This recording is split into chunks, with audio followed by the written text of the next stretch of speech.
Hello bankers, क्या हाल चाल आपके। स्वागत है आपका मेरे यूट्यूब चैनल इट्स इजी पर। आशा करती हूँ आप लोग सब स्वस्थ होंगे एंड रिज़ल्ट की वेट कर रहे होंगे। तो जैसा कि मैंने आपको अपनी लास्ट वीडियो में प्रॉमिस किया था कि डेबिट कार्ड की क्वेश्चन एंड आंसर फॉर्मेट में एक वीडियो मैं और बनाऊंगी जिसमें बाकी बची हुई डेबिट कार्ड के ऊपर चीज़ें हम कवर करेंगे। तो जी वीडियो आपके सामने हाजिर है। बिना टाइम को वेस्ट किए वीडियो को स्टार्ट करते हैं। वीडियो में कुछ भी इन्फॉर्मेटिव लगे तो वीडियो को लाइक करना, चैनल को सब्सक्राइब करना और अपने दोस्तों के साथ शेयर करना। तो डेबिट कार्ड की फंक्शनैलिटीज़ जो कि हमें व्हाट्सएप बैंकिंग पे मिलती हैं, सबसे पहला पॉइंट है हमारा आज की वीडियो में। तो क्योंकि डेबिट कार्ड के ऊपर मैं सोच रही थी कि सारा कुछ ऑलमोस्ट कवर कर दूं, तो मैंने सोचा कि व्हाट्सएप बैंकिंग पे जो जो फंक्शनैलिटीज़ हमें डेबिट कार्ड की मिल रही हैं उसको भी इंक्लूड कर लेते हैं, हमें पता होना चाहिए। अब ये जितनी भी फंक्शनैलिटीज़ हमें मिल रही हैं इसको हम ऐसे रट्टा लगा के याद तो नहीं करना कि ये भी है ये भी है ये भी है, बट इतना अच्छे से ज़रूर हमें पढ़ लेना है ताकि अगर हमारे पास एक ऑप्शन आए कि डेबिट कार्ड की कौन सी फंक्शनैलिटी व्हाट्सएप बैंकिंग पे अवेलेबल है और उसके 5 ऑप्शन हो, तो हमें पता हो कि कौन सा एक ऑप्शन हमें एलिमिनेट करना है, यानी कि कौन सी 4 फंक्शनैलिटीज़ सच में अवेलेबल है और कौन सी नहीं है। हम उसको चूज़ करके अपना आंसर करेक्ट कर सकें और अपने एक नंबर को सिक्योर कर सकें। तो देखो यहाँ पे 5 फंक्शनैलिटी लिखी हुई हैं। Apply debit card, generate green pin OTP, reduce card limit, debit card channel disable, block disable debit card. Debit card apply करना, ठीक है, सिंपल सा है। जनरेट ग्रीन पिन ओटीपी, जिसको हम एसएमएस बैंकिंग या कस्टमर को बोलते हैं कि आप एटीएम से जाके ग्रीन पिन ओटीपी वाला ऑप्शन दबाकर उसको जनरेट कर सकते हैं, वो अब व्हाट्सएप से भी हो सकता है। तीसरा, रिड्यूस कार्ड लिमिट। ये वाला पॉइंट हमें ना हमारी जब ट्रेनिंग हुई थी तब भी बताया था कि कार्ड की सपोज क्लासिक की आपकी कैश विड्रॉल की लिमिट होती है 25,000 रुपये, और आपको पता ही है एक कार्ड के ऊपर हम 2 एड ऑन कार्ड भी ले सकते हैं। तो जो एड ऑन कार्ड है, जो भी हम हमारे डिपेंडेंट्स के लिए लेते हैं, अपने स्पाउस के लिए लेते हैं, तो उसमें हम एक लिमिट लगा सकते हैं कि इनके कार्ड की जो लिमिट है वो, वैसे तो मान लो क्लासिक ही कार्ड उनको इशू हुआ है, वो 25,000 विड्रॉल पर डे हो सकता है, बट हम लिमिट लगा सकते हैं कि 10,000 से ज़्यादा इस कार्ड से ना निकले। मैक्सिमम लिमिट उतनी रहेगी, लेकिन अगर हम किसी कार्ड की लिमिट को रिड्यूस करना चाहते हैं तो वो हम कर सकते हैं। उसके बाद है डेबिट कार्ड चैनल डिसेबल।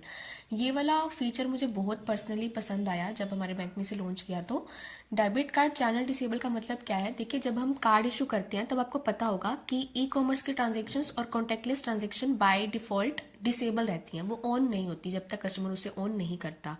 और ऐसा ही कई बार होता है कि कस्टमर कोई ट्रांजेक्शन परफॉर्म करता है ई कॉमर्स की और वो नहीं होती, तो फिर वो आके बोलता है कि मैडम ऐसे ऐसे नहीं हुआ, तो फिर हम उसे गाइड करते हैं। तो अब यही फीचर क्या हो गया है, व्हाट्सएप पे अवेलेबल हो गया है। उसको हम कैसे ठीक करते थे, या तो हम बोलते थे कि आपके पीएनबी वन में जाके आप इसको इनेबल कर सकते हैं, या फिर आप एटीएम में जाके इनेबल कर सकते हैं, इंटरनेट बैंकिंग से इनेबल कर सकते हैं, बट अब बहुत ही आसानी से व्हाट्सएप से ही आप इसको इनेबल कर सकते हैं। तो ये काफ़ी अच्छी चीज़ लगी मुझे। देन फिफ्थ है ब्लॉक या डिसेबल करना डेबिट कार्ड को। डेबिट कार्ड को ब्लॉक या डिसेबल करना, तो ये भी आप व्हाट्सएप के थ्रू कर सकते हैं, हॉट लिस्ट करना जिसे हम बोल सकते हैं।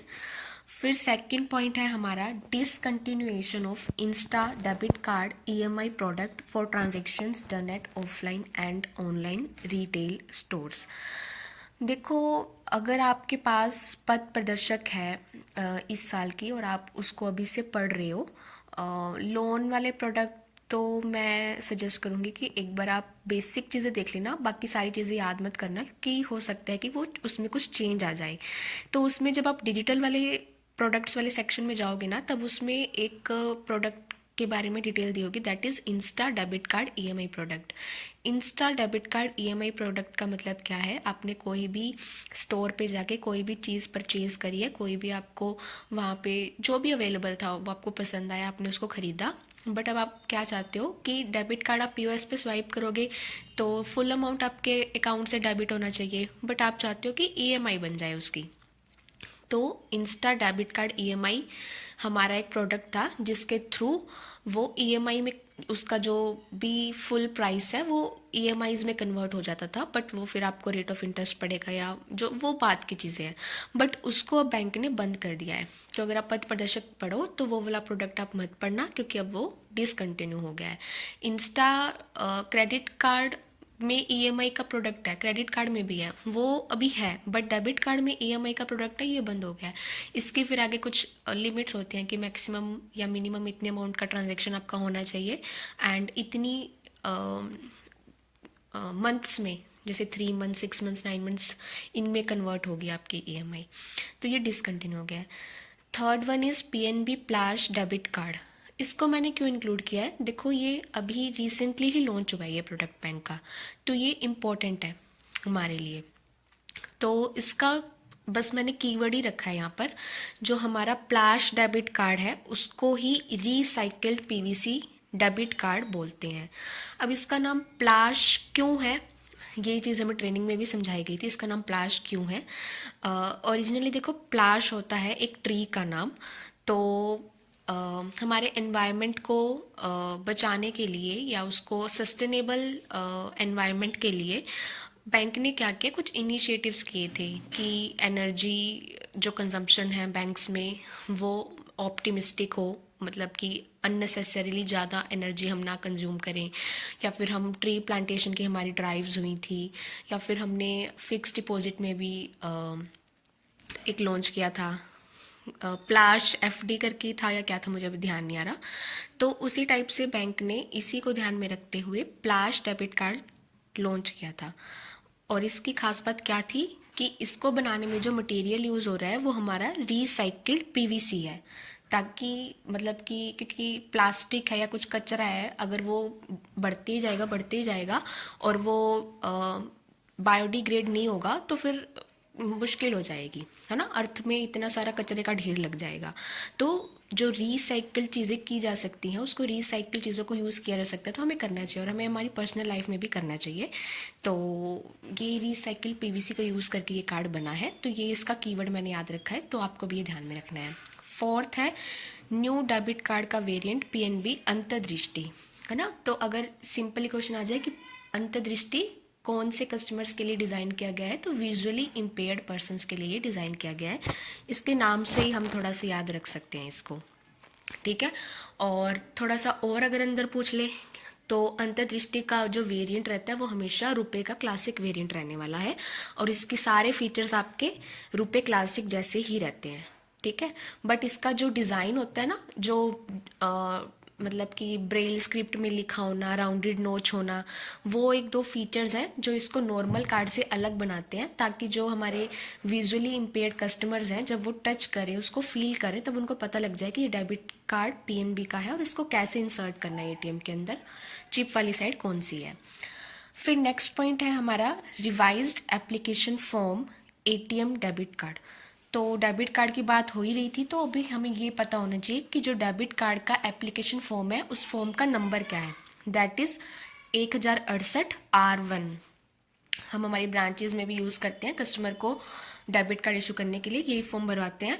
तो revised application form ATM debit card के लिए है 1068R1। जो चीज़ें कवर हुई वो मैंने सारी इसके अंदर रखी हैं, और जो चीज़ें रह जाएंगी तो वो कोई बात नहीं, आने वाली वीडियोस में आपसे फिर डिस्कस कर लेंगे, ठीक है। एंड 6 पॉइंट मैंने रखा है debit card facilities on SMS banking. अब देखो एसएमएस बैंकिंग में हमारे पास काफ़ी सारे फीचर्स, मतलब एसएमएस बैंकिंग के काफ़ी सारे ऑप्शंस रहते हैं, जैसे कि हम डेबिट कार्ड को ऑन ऑफ करना, ऐसे ही ग्रीन पिन जनरेट करना, बैलेंस चेक करना, तो मतलब 15 से 16 आई थिंक ऐसे कीवर्ड्स रहते हैं एसएमएस बैंकिंग के, जिनका यूज़ करके हम कुछ कुछ ट्रांजेक्शन्स जो है परफॉर्म कर सकते हैं, कुछ कुछ इंक्वायरीज कर सकते हैं। तो उसको मैंने सोचा कि जब मैं एसएमएस बैंकिंग आपको पढ़ाऊंगी पर्टिकुलरली, तब उसके अंदर हम डिस्कस करेंगे। बट फिलहाल मैंने इस पॉइंट को इसीलिए इंक्लूड किया है कि आपको पता रहे कि एसएमएस बैंकिंग से भी डेबिट कार्ड के कुछ एक काम हम कर सकते हैं। डेबिट कार्ड को ऑन ऑफ करना, इनेबल डिसेबल करना, या फिर ग्रीन पिन जनरेट करने वाला एसएमएस बैंकिंग का जो सिंटैक्स होता है वो तो हम सबको याद ही होगा। तो एसएमएस बैंकिंग पे भी डेबिट कार्ड की कुछ फैसिलिटीज़ अवेलेबल हैं। नेक्स्ट पॉइंट हमारा है बिन। बिन क्या होता है? Bank identification number, full form याद रख लेना, बैंक आइडेंटिफिकेशन नंबर। और बिन होता है जो कार्ड के पहले 6 डिजिट्स होते हैं, उसको बिन नंबर बोलते हैं। अच्छा, अब इसी से याद आ गया, तो हमारा जो डेबिट कार्ड होता है उसमें टोटल कितने डिजिट्स होते हैं? 16 डिजिट्स होते हैं ना। तो उसमें जो पहले 6 डिजिट्स होंगे वो किसको रिप्रेजेंट करेंगे? बिन को, बैंक आइडेंटिफिकेशन नंबर। नेक्स्ट ये मैंने इंक्लूड ही कर दिया, ग्रीन पिन जनरेट करने के लिए हम क्या सिंटेक्स यूज करते हैं, डी कार्ड फिर स्पेस फिर कार्ड नंबर, है ना, D card space card number. और ये मैसेज हमें कस्टमर के रजिस्टर्ड मोबाइल नंबर से इस नंबर पर भेजना होता है जो स्क्रीन पे आपको दिख रहा है। क्या ये नंबर 92 640 92 640, ये नंबर क्या है, हमारी व्हाट्सएप बैंकिंग के लिए भी ये नंबर है, ठीक है। 9th DCMS पोर्टल, आप सबको पता होगा हमें एक DCMS पोर्टल मिलता है नॉन CBS पेज पे, और उस DCMS पोर्टल से भी हम कुछ एक ट्रांजेक्शन्स डेबिट कार्ड को लेके परफॉर्म कर सकते हैं। जैसे कि अगर किसी कस्टमर का चैनल ही हमें इनेबल या डिसेबल करना है, तो वो अगर कस्टमर खुद नहीं कर पा रहा है तो हमारे पास ऑप्शन रहता है कि हम उसको DCMS से खुद, मतलब हम भी एक्टिवेट, इनेबल या डिसेबल कर सकते हैं। तो इस DCMS की फुल फॉर्म है डेबिट कार्ड मैनेजमेंट सिस्टम, ठीक है, DCMS पोर्टल होता है। एंड 10th पॉइंट है how to disable debit card. अब हमारे पास डेबिट कार्ड को डिसेबल करने के क्या क्या ऑप्शन है। तो देखो, एक ऑप्शन तो यह है कि कस्टमर ब्रांच में आया और ब्रांच में जाके उसने अपना डेबिट कार्ड को डिसेबल करवा लिया, हॉट लिस्ट करवा लिया। दूसरा ऑप्शन क्या है, कस्टमर ने हमारा जो टोल फ्री नंबर है 1800 उस पर कॉल किया और वहां से करवा लिया, ठीक है। तीसरा ऑप्शन क्या है, वो PNB 1 में गया, PNB 1 से जाके उसने कार्ड को हॉट लिस्ट कर दिया, ये भी ठीक है। फोर्थ ऑप्शन क्या है, फोर्थ ऑप्शन उसके पास है कि अगर वो इंटरनेट बैंकिंग यूज कर रहा है तो वहां पर जाके भी वो उसको डिसेबल कर सकता है, ओके, ये भी ठीक है। उसके बाद फिफ्थ ऑप्शन क्या है, SMS बैंकिंग से भी हम कर सकते हैं, SMS बैंकिंग से भी हम डेबिट कार्ड को डिसेबल कर सकते हैं। उसका सिंटेक्स होता है HOT हॉट एंड स्पेस आपको आपका कार्ड नंबर डालना होता है, हॉट स्पेस कार्ड नंबर। और 6th में बात करूं और कैसे करेंगे, अभी हमने ऊपर पढ़ा है कि व्हाट्सएप बैंकिंग से भी डिसेबल हो जाता है, तो व्हाट्सएप बैंकिंग से भी कर सकते हैं। और कोई रह गया मेथड, आई थिंक तो हो गए हैं। अगर और कोई मेथड रह गया हो तो आप उसको कमेंट में लिख दीजिएगा, ताकि आपके सभी साथियों को भी पता चल जाए कि और क्या क्या ऑप्शन है कस्टमर के पास इसको डिसेबल करने के। And 11th is OTP validity. अब ये कौन सी OTP की वैलिडिटी है, जो हमने ग्रीन पिन जनरेशन के थ्रू जनरेट किया है। अपने ATM के पिन को सेट करने के लिए जो हमने OTP जनरेट किया है उसकी वैलिडिटी रहती है 72 आवर्स तक, ठीक है, ध्यान में है आपको कितने टाइम तक रहती है, 72 आवर्स तक।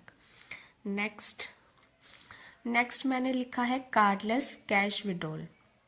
वैसे तो ये PNB 1 के फीचर का पार्ट हो गया, बट क्योंकि ये कहीं ना कहीं डेबिट कार्ड से भी रिलेटेड है, क्योंकि इसको करने के लिए आपको डेबिट कार्ड नहीं चाहिए, तो इसलिए मैंने इसको रखा है यहाँ पर कार्डलेस कैश विड्रॉल।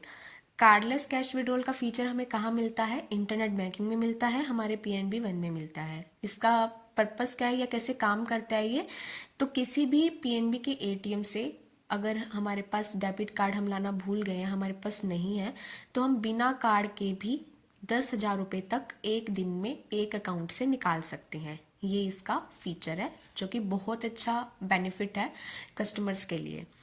और इसमें मिनिमम अमाउंट निकलती है 100 रुपये एंड मैक्सिमम आप निकाल सकते हो 10,000 पर अकाउंट, ठीक है। तो ये सारे पॉइंट्स थे डेबिट कार्ड को लेके। आई होप सो कि आपको वीडियो अच्छी लगेगी, आपको पसंद आएगी, एंड और भी अगर कुछ रहता होगा मुझे बाद में ध्यान आएगा तो उसको भी हम जरूर डिस्कस करेंगे। तो आप लोग बस इसी तरीके से जुड़े रहना मेरे साथ, चैनल को सब्सक्राइब कर लेना अगर आपको कुछ भी अच्छी जानकारी लगे तो। एंड मैं भी मेरी पूरी कोशिश करूँगी कि जैसे जैसे मुझे टाइम मिले वैसे वैसे मैं आपके लिए ऐसी वीडियोज़ लगातार अपलोड करती रहूँ। थैंक यू मेरी वीडियो देखने के लिए, मुझसे जुड़ने के लिए, थैंक यू।